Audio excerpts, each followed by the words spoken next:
After reports of a near collision between two India-bound flights, India's aviation watchdog, the Directorate General of Civil Aviation, has asked the UAE Aviation Authority for a copy of their report. The two Emirates jetliners, both headed to India, were on the runway together at the same time and scheduled to depart within 5 minutes of each other. Sources indicate that an Emirates Boeing 777 on a flight to Hyderabad on 9th Jan had begun its takeoff run at Dubai International Airport when air traffic control intervened and asked it to abort its takeoff. This is because another Emirates Boeing 777, scheduled to depart Dubai on a flight to Bengaluru, crossed the runway just as the flight to Hyderabad had begun its takeoff run. The Boeing 777 had reached a speed of 240 km per hour when it was asked to abort its takeoff run. Fortunately, the flight was stopped safely. Both flights eventually took off.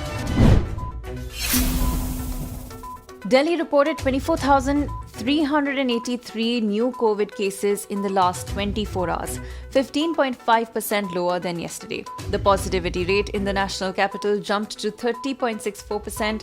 Friday's positivity rate in Delhi is the highest since May 1st last year, when it was 31.6%.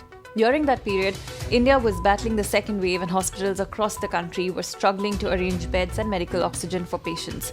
Positivity rate indicates the number of people testing positive out of all the tests conducted that day.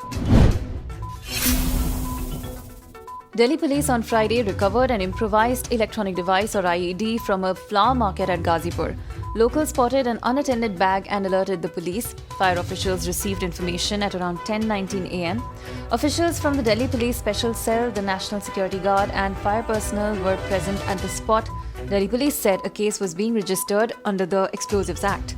Reports say the explosives weighed 3 kilograms and were placed in a manner in order to cause maximum damage ahead of 26 January, Republic Day.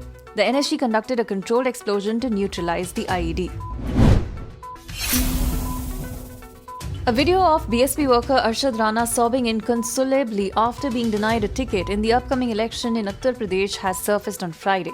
BSP leader Arshad Rana said he was announced as the possible candidate from Charthawal in 2018 for the upcoming polls.